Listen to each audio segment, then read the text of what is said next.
Night drips against the windowsill like blood. The house stands silent, save for the low hum of the refrigerator. Julie, mid-20s, sits curled on the couch, her babysitting night beginning. Outside, thunder rumbles, a distant warning. Storm lights flicker, throwing her shadow long across the living room. A knock at the door, sharp, urgent. Julie rises, heart pulsing. She peers through the peephole. No one. The knock returns, this time more insistent, as if the night itself demands entry. Back inside, the phone rings, static first, then a whisper. Is the baby awake? Julie freezes, gripping the receiver. The voice is soft, familiar, almost her own. She answers, "Who is this?" Silence. A click. The storm intensifies. She glances at the clock, 11:47 p.m. The baby monitor rests on the table, its red light pulsing. She crosses the room, expecting to soothe a restless child, but the monitor is off. Its battery's dead. Strange. She thought she changed them earlier. Lightning flashes. Julie goes to the nursery. The door is cracked. Inside, the crib is empty. The mattress dips. Where the baby ought to lie, like a dark invitation. A single pacifier rolls on the floor. Adrenaline rushes through her veins. She swallows hard. Her phone rings again. Screen shows unknown caller. She lets it roll to voicemail. On it, heavy breathing. A low click. Something scratches at the base of her neck. She whirls around. Empty room. The hush of household loneliness settles back. Suddenly, her instincts snap. She grabs the pacifier and bolts through the hallway. She nearly trips over the vacuum, abandoned midway. The front door is ajar. A breeze pushes it, rattling the chain lock. Julie screams, but the storm swallows her voice. The night consumes her. And for the first time, she knows she may never see this house again. If you're feeling the tension, subscribe for more psychological dread. Rain hems the roof like restless fists.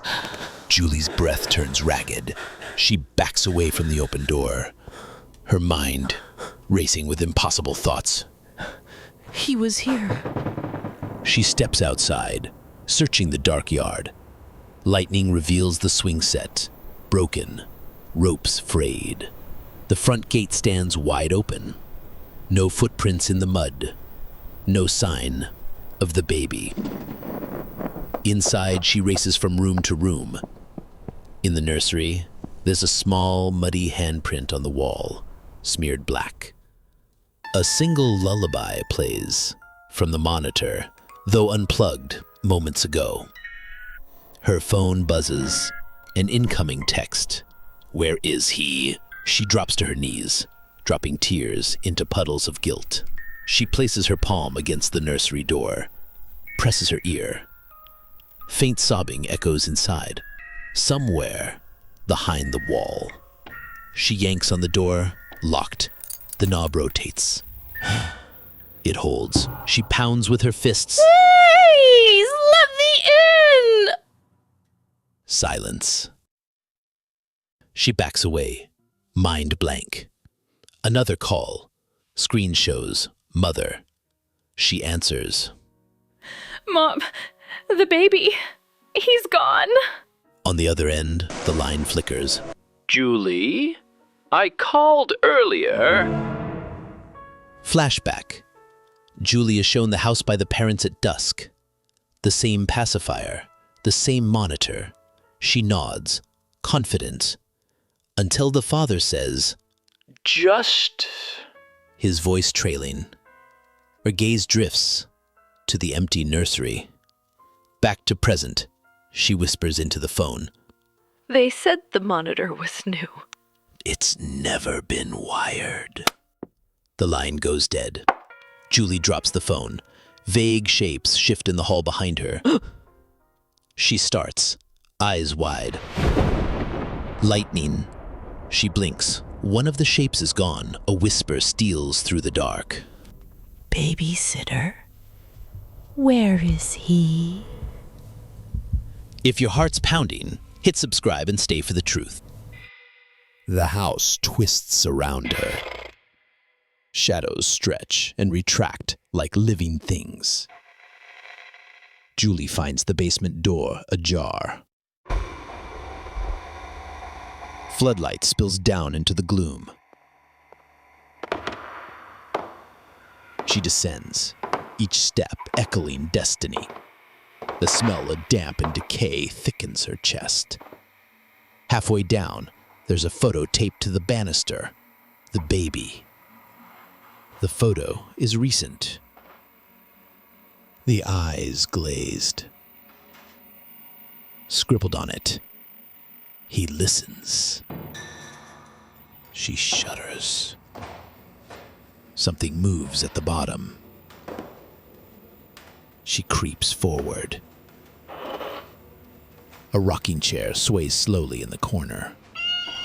The baby monitor lies in its seat, speaker open. The lullaby plays again, distorted, slowed as if underwater. She flicks off the stair lamp. Darkness pulses. Footsteps above. Julie. The name drawn out. It's the same whisper from the phone. She whirls around. Nothing. Her phone's flashlight illuminates a door. A small child's door, jammed shut. She places her hand on the knob. It vibrates, humming with static. She turns the handle. The door swings open. Inside, only darkness and a single chair. On the chair, a stuffed toy, its head cocked as if listening. She steps forward. The floor is soaked. She kneels to inspect it. Wet footprints, child-sized, lead away from the chair. She stands, follows them to the far wall.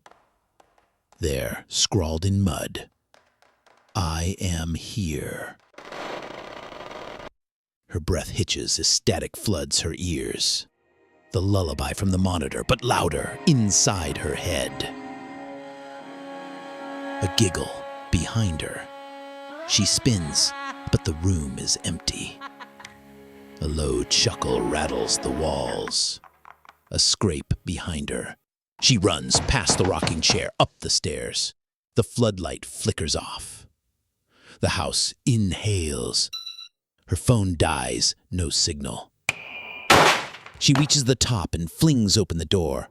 The hallway is now lined with dozens of photos, babysitters, smiling. Only their eyes are scratched out in each one. If you're still with her, drop a comment. She's in trouble. Julie stands frozen. A photo falls to the floor. The baby's face intact. She picks it up. Written on the back, "You can keep him." A light flickers upstairs. She begins toward it. Her steps hollow. The noise builds, static, giggling. A distant cry. She climbs. The light leads her to the nursery door. She presses her ear. Inside, a heartbeat like thumping. Her hand trembles against the knob. She turns it. The nursery is empty, but the crib rocks violently. The monitor screen glows, a single green dot. The camera online. But the monitor in the basement lies cracked now, its wires frayed. The green dot pulses. A figure stands at the edge of the crib, twisted, faceless. It lifts the baby, cradles him. It turns toward her. Julie's scream is swallowed. She stumbles back. The figure steps forward. No face, just shadow and intent. She bursts from the room, racing. The front door slams shut on its own. She jerks at the handle, locked. Sirens wail in the distance. She races to the window, sees headlights sweeping the yard. She bangs on the glass. Help! Thunder cracks. The headlights pass by. Silence returns. In the driveway, a police car parks. 2 officers emerge, guns drawn. Julie runs outside. They call her to stop. She collapses into their arms, sobbing. Behind her, the nursery window darkens. The green dot of the monitor appears at the center. It flicks off, and the house goes silent. If you want to dive deeper into the shadows, subscribe now. Dawn breaks.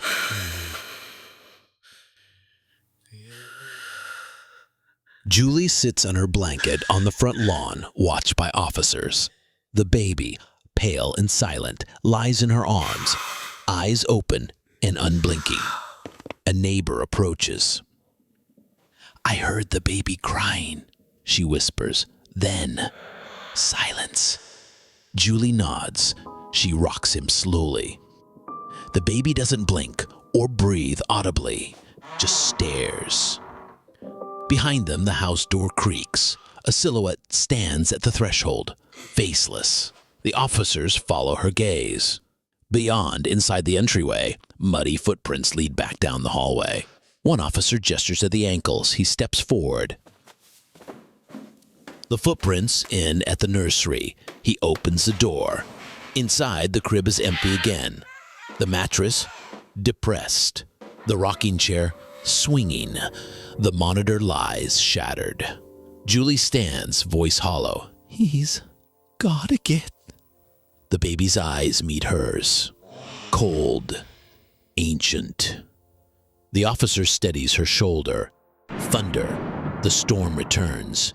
The house behind them rumbles, as if alive. Julie stares at the sky, tears mixing with the rain. He's not mine. He never was. She turns and walks back inside. The front door shuts behind her. Inside, the hallway is silent. Each step echoes her heartbeat. She reaches the nursery. The rocking chair faces the door, empty. She approaches the crib. A small handprint is etched in the wood. Not wet, faint, and fading. Julie's breath catches. She leans close. The baby monitor flickers on the floor beside her, green pulse dot pulsing. A lullaby starts, slow and low. In the doorway, the faceless figure appears. It gestures like a mother placing a child to rest. Julie steps back. The screen flickers off. The figure steps away. The nursery light clicks out. Darkness. The last thing we hear is the lullaby, stretching out beyond the walls, beyond the house, unanswered. If that still haunts you, share it with someone who loves a deeper chill.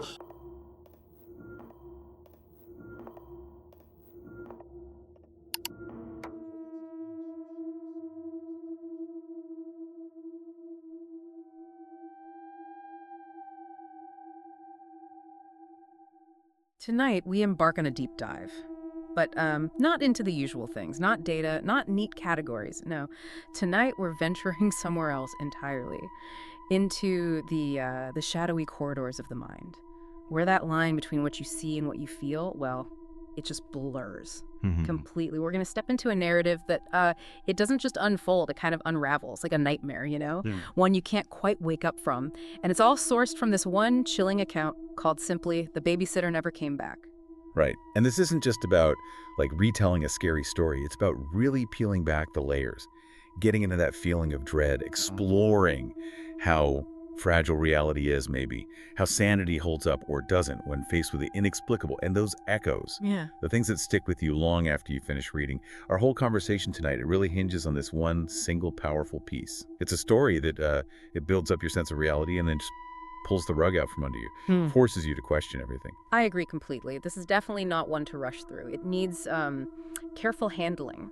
Like that nightmare you mentioned, the way it slowly tightens its grip. So this deep dive, it's really about introspection, taking our time, slowly navigating these unsettling shifts in perception, the deep fears the story conjures up. So yeah, let's take our time. Okay, so let's dive in. We start immersed in a scene that feels almost aggressively normal, mundane even, only to have that normality just shattered, almost surgically, you know? The source opens, and it paints this picture of a quiet house. And the line, "The night drips against the windowsill like blood." Yeah. Wow. I mean, that's an incredibly vivid image right off the bat, isn't it? Oh, absolutely. It's almost synesthetic. It immediately gives you this deep sense of unease, a kind of visceral discomfort, like something's wrong, violated, even before any real threat appears. And the only sound, just the low hum of the refrigerator. That's the brilliance of it, I think. That contrast, this totally everyday sound, the fridge humming against this really sinister image of the night, like bleeding onto the glass. It creates this tension that feels organic, not forced, which makes the intrusion, when it inevitably comes, feel so much more jarring. He's invading a space that felt grounded, familiar, so ordinary. Yeah, the mundane is already kind of tainted, isn't it, before anything concrete even happens? Exactly. Tainted is a good word for it. And in this unsettling quiet, we meet Julie, mid-20s, curled up on the couch. It's just a babysitting night, right? A routine thing. You picture her thinking, okay, quiet night, maybe read a book, scroll on her phone. Usual. But even before anything overtly scary happens, the atmosphere itself starts to shift. We get this distant rumble of thunder, a faint warning, almost subliminal, and then storm lights flicker, throwing her shadow long across the living room. Yeah, those flickering lights. They're not just weather, are they? They feel like omens. They're immediate, almost theatrical, setting up this deep sense of foreboding, like something other is coming. And they work on a few levels, those lights. They're brief, unpredictable flashes. They distort reality, right? Shadows stretch and dance in ways that aren't quite right. It's like an external sign of the internal chaos that's about to hit Julie, signaling that reality itself is already getting wobbly before the actual threat even shows up. A subtle crack in the veneer, letting the dread seep in. And then the first direct hit, not a big explosion, just a sound, a knock at the door, sharp, urgent. It's such a familiar sound. Usually means someone's there, someone expected, maybe. Right. But when Julie gets up, her heart's already speeding up and she looks through the people. Nothing. No one there. The porch is empty, just the night looking back. And this is where the mundane really starts to turn menacing. A knock means someone's there. That's the rule. Yeah. Human interaction. When there's no one visible, it's deeply unsettling. It breaks the basic rules, cause and effect. Exactly. It hints at something that, well, it defies normal understanding. It's an unseen thing demanding entry. And that's way scarier than something you can actually see. It taps right into that primal fear of the unknown, doesn't it? And how vulnerable you are, even in your own home. And it doesn't stop there. The knock comes back, this time more insistent, as if the night itself demands entry. That phrasing, wow, it gives the darkness outside this active intention. It's trying to force its way in. A chance. Then, like clockwork, the phone rings, escalating the pressure. Static first, lots of it. Then, this whisper, almost too quiet. Is the baby awake? Which brings up a really interesting philosophical point, doesn't it? What happens when the most ordinary things, a knock, a phone call, become sources of terror? How does your mind start to twist? How does your grasp on reality just unravel when the familiar turns hostile? And Julie just freezes, right, gripping the phone. Because the voice, it's soft, familiar, almost her own. Yes, that familiarity is key. It's so disturbing. It twists that idea of intimacy, of knowing yourself, into something terrifying. Like the threat isn't just outside, it's something inside too, or a reflection. Exactly. If it was some gravelly monster voice, okay, scary, but different, simpler maybe, but almost her own. That suggests, I don't know, an internal break, or someone she knows but distorted horribly. It makes it personal. She asks, "Who is this?" and gets nothing. Silence. Then a sharp click. Line dead. Just the dial tone. And the storm outside getting worse. Yeah. Mirroring her internal storm perfectly. That silence, then the click. It's such effective psychological horror. Because it denies answers. Denies explanation, leave you hanging. Leaves Julie and us, the listener, with this big gnawing question mark. It's 11:47 p.m. Yeah. Day's still young, really, but the terror has already taken root. It's not just an event anymore, it's a state. So she's grappling with this dread just building, and she looks over at the baby monitor on the table. Its little red light is pulsing. Seems like a sign of life, right? Reassuring. You'd think so? She goes over, probably expecting to hear the baby fussing, needing something. Routine. But she gets there, and it's off. Battery's dead. Yet she clearly remembers changing them earlier. She knows she did. And that's a first big, undeniable contradiction. A direct hit on her perception of reality, on her memory. It's subtle, but so powerful, so disorienting. The tech we rely on, for safety, for connection, for confirming what's real, suddenly it's a source of dread. Or worse, it's just wrong, unreliable. It makes you doubt everything, not just the monitor, but your own mind. Exactly. It starts that process, almost like gaslighting her within her own experience. And the disorientation just keeps hitting her. Lightning flashes, lights up the hallway. She's heading towards the nursery. The door's cracked open. A sliver of darkness. She pushes it. Inside, the crib is empty. Utterly empty. The mattress dips where the baby ought to lie, like a dark invitation. Oof. And on the floor, just one single pacifier. That image, the mattress dipping like a dark invitation, so chillingly effective, suggests this void wasn't accidental, it was prepared, and absence made deliberate. And this is where her reality just shatters, irrevocably. The sheer terror of absence, that primal fear, something taken from where it should be safest. It hits those basic protective instincts so hard. And the pacifier, this tiny innocent thing. For comfort, right. Now it's just horrifying evidence, a clue, almost like it was left there. A small, real thing in this sea of terrifying unreality. Adrenaline just floods her. Cold, sick feeling, trying to push down the panic. Phone rings again, screen says unknown caller. Oh, God. She can't even speak, lets it go to voicemail, listens. Just heavy breathing, a low click. Ugh. And she feels something, cold, sharp. Scratching the back of her neck, she spins around, room's empty, just the usual quiet of the house settling back. But it's not comforting anymore. That auditory invasion, the breathing, it doesn't need words to be menacing. And the physical feeling, the scratch, that makes it immediate, tactile, not just in her head. Her instincts just snap then, overrides the fear paralysis. She grabs the pacifier like it's the only real thing left, bolts through the hall, almost trips over a vacuum cleaner left out. Yeah, the abandoned vacuum. Such a small detail, but it highlights how violently normal life was just interrupted mid-shore. Shows how completely her world has just been turned upside down. And then she gets to the front door. It's ajar. Just slightly, almost invitingly. A breeze pushes it open more, rattling the chain lock. A sound that should mean security now just mocks her. She screams then, a real, raw sound.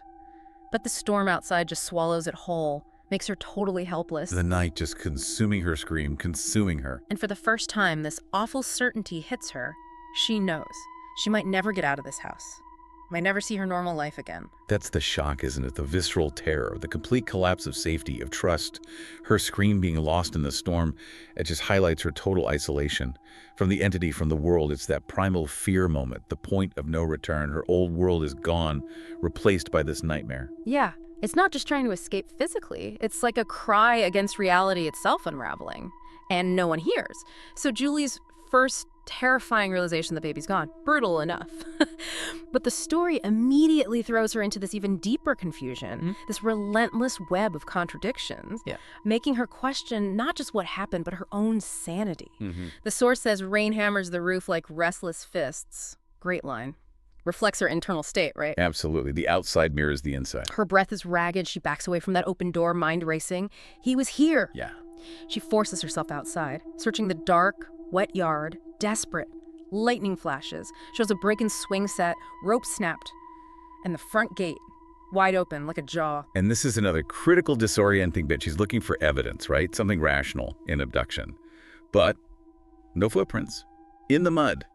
Despite the rain, the open gate, nothing. How is that possible? Exactly. It totally undermines the idea of a physical intruder. A normal kidnapping pushes us firmly into, Yeah. well, some of the rules don't apply. So, if your senses betray you like that, if things don't follow physics, how do you stay grounded? You can't, really. Yeah. When the house itself, the reality inside it, seems to be actively working against you, what does that do to your perception of truth? It's a fundamental challenge to everything you think you know. Precisely. An assault on her ability to process things rationally. And back inside, it gets worse. The contradictions multiply. More direct, more personal. In the nursery, a small, muddy handprint on the wall, smeared black. Okay, horrifying. Right. But clear evidence of a child, right? Yeah. Tangible. You'd think. But then, completely defying that, a lullaby starts playing. Where's it coming from? The baby monitor. The same one. The exact same one she found moments ago. Unplugged. Dead batteries. Ugh. The handprint confirms the baby was there, cements the horror of the abduction. But the monitor playing music when it's dead? That's just a direct attack on logic, on physics. It forces her to question not just who took the baby, but how any of this is even possible. How is the environment itself behaving like this? It's like the house is alive, deceptive, actively messing with her perceptions, blurring that line between reality and psychological torment. It's gaslighting her, making her doubt what she sees, what she knows. Definitely feels like that. And then, as if that's not enough, she hears sobbing. Faint. Echoing. From somewhere behind the nursery wall. She presses her ear to the door. Right. Tries to get in, right.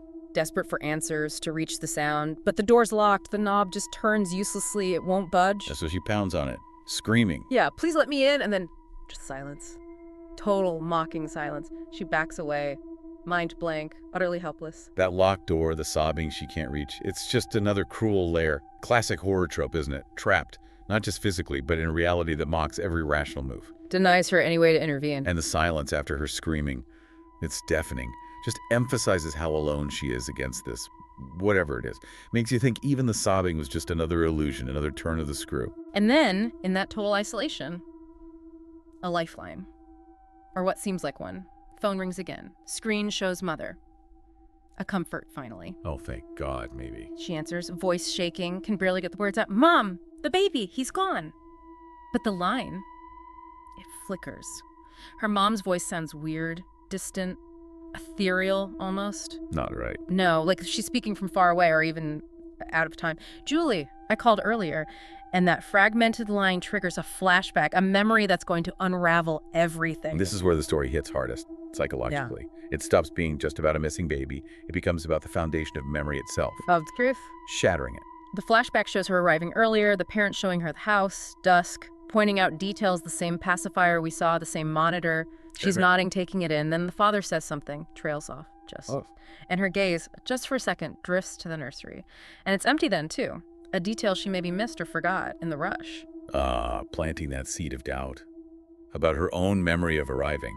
Exactly. And back in the present, she's still on the phone, clinging to her mom's voice. She whispers, horror dawning. They said the monitor was new. But before her mom can reply, this man's voice cuts in, low, soft, abrupt. Cuts off her mother. Yeah, and says with this chilling finality, it's never been wired.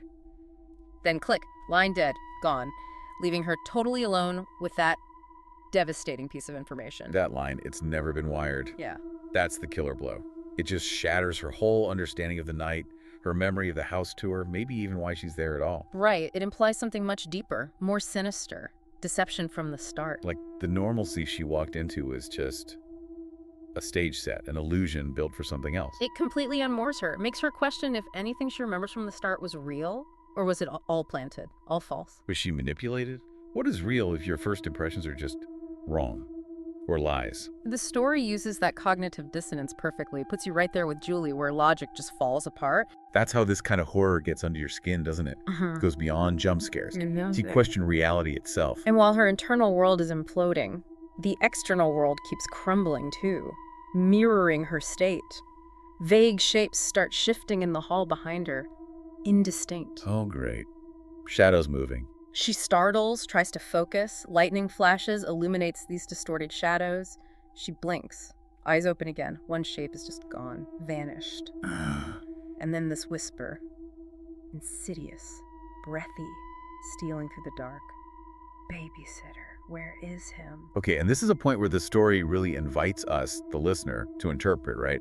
Is Julie just seeing things now? Is her mind finally breaking under the pressure? Or is the house actually alive, making these shapes appear? Or is it something else entirely? An entity that can choose when to be seen, when not to be? The ambiguity is so deliberate, so potent. Yeah, those shifting shapes, the whisper. They could be hallucinations, the start of a breakdown. Or they could be real manifestations of whatever's in the house, operating on a different level. The narrative keeps that line blurry on purpose. Makes you question the nature of the horror itself. So what do you listening think is happening here? As Julie's reality just crumbles, as the familiar becomes this terrifying canvas for the unknown. Yeah, we'd love to hear your thoughts. Let us know in the comments. So as Julie's reality keeps unraveling, the house itself, it stops being passive. It feels like it takes on a life of its own, becomes this active, almost malicious participant in her terror. The source says it explicitly. The house twists around her. Shadows stretch and retract like living things. Wow, yeah. No longer just a setting, it's an antagonist now. Predatory, breathing and shifting around her. And then, almost like it's pulling her, she finds the basement door ajar. A single floodlight spills down into the gloom, and she starts down the stairs, each step echoing destiny. That descent, it's more than just going downstairs, isn't it? It's symbolic. Yeah. Plunging into the deepest parts of her panic, into the unknown. The house itself is a character now, actively taking part in her torment, drawing her deeper into its psychological maze. Yeah, the shadows like living things makes the architecture feel like a beast, consuming her. An echoing destiny. That phrase gives it this awful inevitability, like she's walking right into a preset horror, no escape. And the narrative layers in these sensory details to make the dread feel real, suffocating.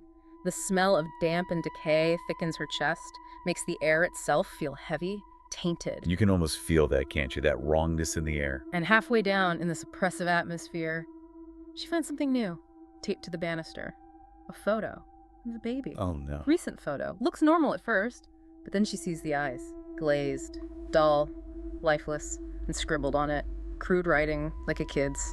He listens. Ugh, that is just profoundly violating, taking this innocent baby photo and twisting it. The glazed eyes suggest he's already gone, claimed, replaced. Yeah, like there's no real life in the image itself. And he listens, turns it from just a picture into a direct threat, constant surveillance, knowing her every move, her thoughts. It makes you ask, doesn't it? What does it mean when things, inanimate objects, seem to have intent? Malice. Is it just our fear projecting onto them, our mind playing tricks under stress? Or are they actually vessels for something sinister, something beyond our physics? It really makes you question perception itself, reality. It taps into that deep human discomfort, doesn't it? The uncanny. When something inert seems to act with purpose, it breaks our expectations. Our mind fills the gap with dread. It's the ultimate betrayal of the familiar. It absolutely is. She shudders. This wave of revulsion hits her, but then something moves, subtle shift.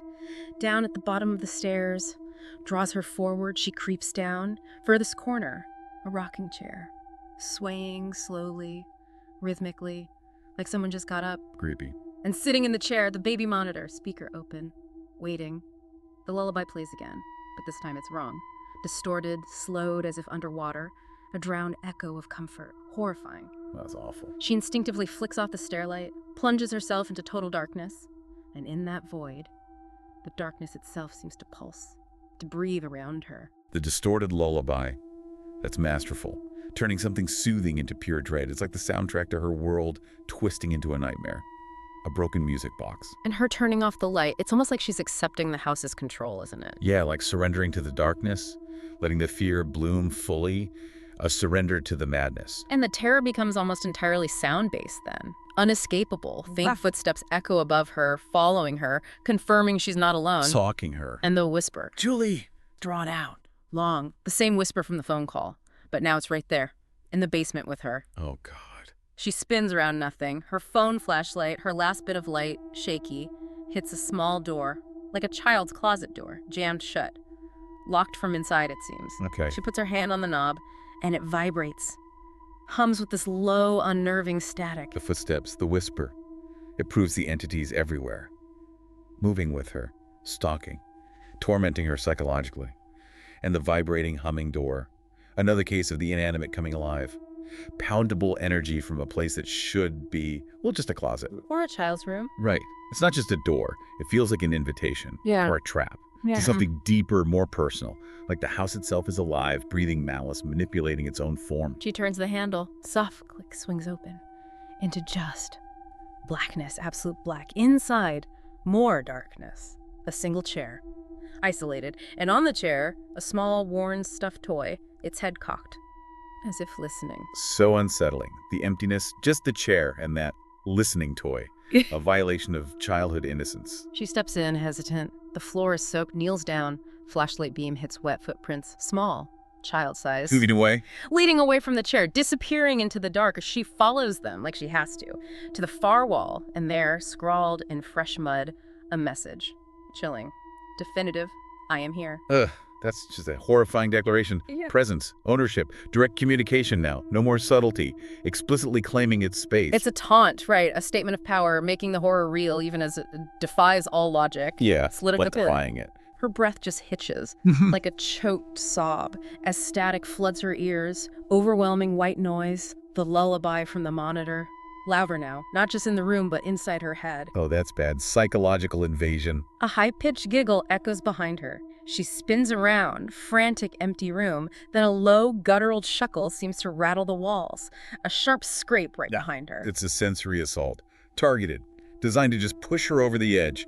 Dismantle her last bit of sanity. Totally overwhelmed, she runs past the silent rocking chair, scrambling desperately up the stairs. The single floodlight that guided her down flickers off, plunges the stairs into total darkness. Of course he does. The house feels like it inhales around her, this vast predatory breath. And her phone, her last link, dies. No signal.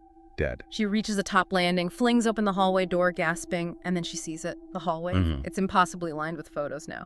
Dozens, photos of other babysitters, smiling faces, innocent. Oh, God, no. But every single one, their eyes are scratched out, obliterated, crude, violent marks. Wow.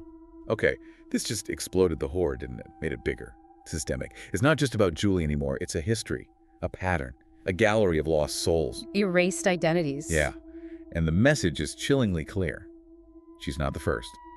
And probably not the last. To be consumed by this house, this thing. The scratched out eyes symbolizes losing identity, but also losing the ability to see the horror before they were taken to. It turns her personal terror into this awful, enduring legacy, a cycle of dread. The horror of being replaceable. Just a tally mark. So Julie's just standing in there, frozen, staring at this gallery of lost babysitters, this awful visual history.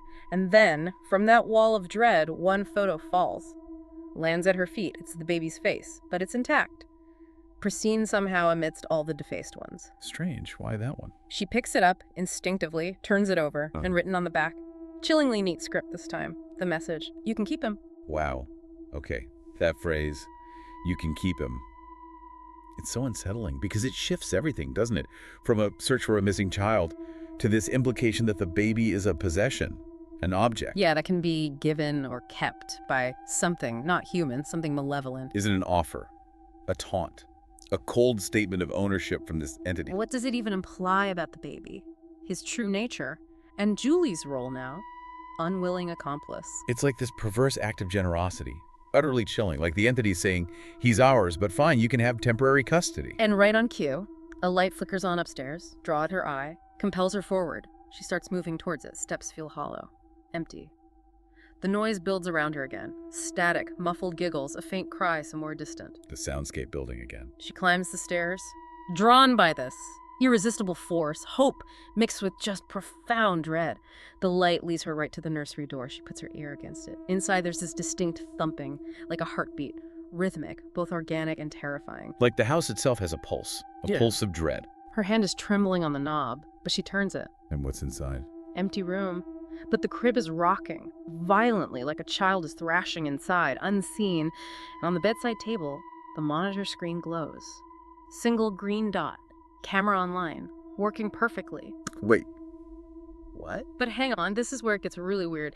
Completely defies explanation. How can this monitor be online, working, camera on, when its twin, the one we just saw, is downstairs in the basement, cracked, frayed, totally shattered? That makes no sense. How? It doesn't just defy logic, it forces us to face a reality that operates beyond physics, beyond continuity. It's the ultimate paradox, isn't it? Yeah. A brutal challenge to how we understand physical reality. Yeah. Two monitors existing at once, one broken, one working. Yep. It implies What? a manipulation of time and space. Reality splitting. Or the entity can just project illusions, create contradictory realities whenever it wants. Suggests the horror isn't linear, maybe multidimensional. Logic just doesn't apply. The malevolence can be in multiple states, multiple places simultaneously. It's like the house is gaslighting her again. Not just with sounds or shadows, but with impossible physical facts. Deliberately destroying her sanity by undermining objective truth itself.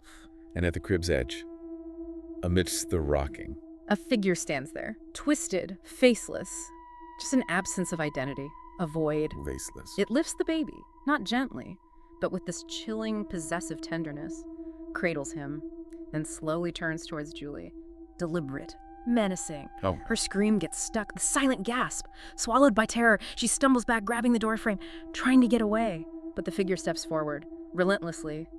No face, just shadow and intent. That facelessness is so key, isn't it? Removes any chance of understanding. Yeah. Empathy.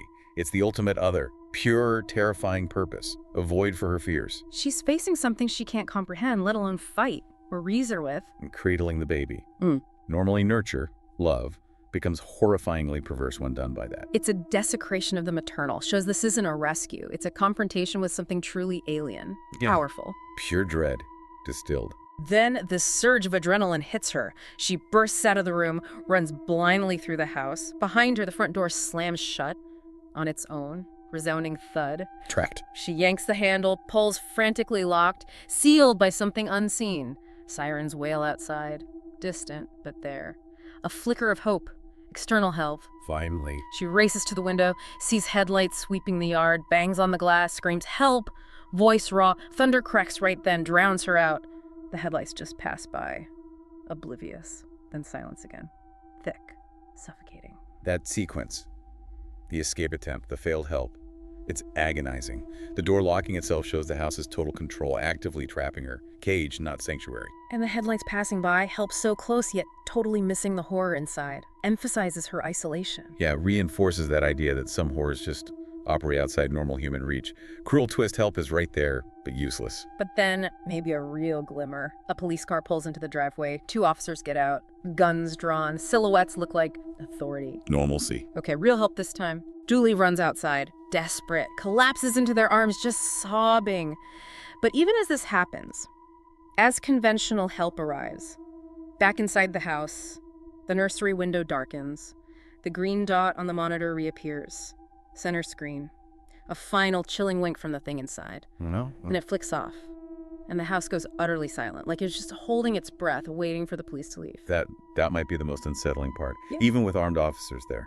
The real horror is unseen, untouched, unchallenged by human intervention. So what does that tell us about the nature of this thing? Does it exist outside our reality on a different plane, making our defenses, our logic, totally useless? The green dot flickering off, the Yeah. silence, it's chilling proof of its power to retreat, hide its tracks instantly, remain elusive, even from the police. Suggests a horror that can't be contained by normal means. Just melts back into the shadows it came from. Waiting, always waiting. Dawn finally breaks, pale light, weak, trying to cut through the gloom.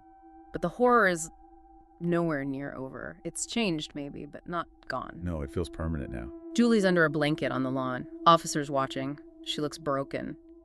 And the baby, pale, silent, lies in her arms, eerily still. Eyes open, unblinking. Unblinking. A neighbor comes over, whispers cutting through the weirdness. I heard the baby crying, then silence. Julie just nods. Vacant. Haunted. Starts rocking him slowly. Automatic motion. Mechanical. But the baby doesn't react. Doesn't blink. Doesn't seem to breathe audibly. Just stares. With this cold, ancient gaze. See, this isn't a reunion, it's a terrifying exchange. Perverse. The baby isn't really back. He's an echo. A vessel. Silent, unblinking. Holding something ancient and cold. A trophy. A reminder. Maybe. She's holding the very thing that terrified her, the catalyst for it all. Now it's this silent, judging presence in her arms. The description. Pale, silent, unblinking. It's so unsettling, physically back, but no life, no warmth, like a doll. A puppet, perhaps. Still controlled by whatever's in the house. Still exerting its influence. It looks like relief, but it's actually a deeper torment, more insidious. And as the day tries to start, another subtle, significant detail. The house door behind them creaks open, like an invitation. A silhouette stands there, threshold, faceless again, indistinct in the weak light. Still there. The officers notice. Drawn by this, dread, follow Julie's empty gaze. Inside the entryway, muddy footprints, clear now, leading back down the hall. Leading in. Yeah. One officer points, gestures, steps inside, follows the trail. They end, abruptly, at the nursery door. Just stop. Yeah. He opens the nursery door, inside. Crib's empty. Again. Mattress depressed, like something heavy was just there. Rocking chair still swinging gently. And the monitor, shattered on the floor, again. That cycle. The baby vanishing, returning, vanishing again. The monitor breaking, reappearing, breaking. Creates this feeling of an endless loop, a nightmare she can't escape. And the footprints leading in, then just ending. More evidence-defying logic. Refusing to follow rules. What does that fading evidence mean? Is it showing how transient this thing is? Flickering in and out of our reality? Or just showing its power. To manipulate things. Appear, disappear, leave only ghost traces. Suggests reality itself is fluid, constantly shifting under its control. Julie slowly gets up, voice hollow, no emotion. He's gone again. As she says it, the baby's eyes meet hers. Cold, ancient, like they hold centuries of knowledge. Unfeeling. Oh, that gaze. An officer puts a hand on her shoulder, comfort gesture, feels totally useless. Thunder cracks again, reverberates. The storm, which seemed over, comes back hard. The house behind them rumbles. A low, deep growl, like it's actually alive. Wow. Julie just stares blankly at the sky. Tears mix with the new rain on her face. And then she says it. The most heartbreaking, soul-crushing line. He's not mine. He never was. That's it. The absolute core of her trauma, the final understanding. The baby was never really hers to lose. He was just a tool, a lure, bait for something else, something awful. It's profound, heartbreaking, strips away not just sanity, but connection, responsibility, maternal instinct. Suggests the whole night, all that terror was orchestrated, using the baby as a pawn in some big, darker game. Preying on her most basic human instincts. Care, protection.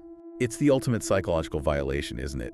Having your best instincts turned against you? Yeah. Weaponized. And with that, awful realization. She turns, walks slowly back into the house, like a zombie. Front door clicks shut behind her, sealing her back inside the nightmare. Oh no. Going back in. Hallway is silent, oppressively quiet. Her slow steps echo, the only sound. Mirroring her heartbeat, she reaches the nursery, door still ajar. Rocking chair faces the door, empty. Waiting. Always waiting. Perpetually. She approaches the crib, leans over, and sees, etched faintly in the wood, a small handprint, not wet, not fresh. Faint, fading. A ghost impression. That fading handprint. It's poignant, isn't it? Yeah. Almost poetic. A trace of what was there. A ghost being erased, which is like her grip on reality. Suggests the horror's manifestations are impermanent, leaving just this faint stain, a memory you can't quite hold on to. Like the house is absorbing the evidence, wiping the slate clean. Ready for the next cycle. Julie's breath catches. Strangled sound. She leans closer.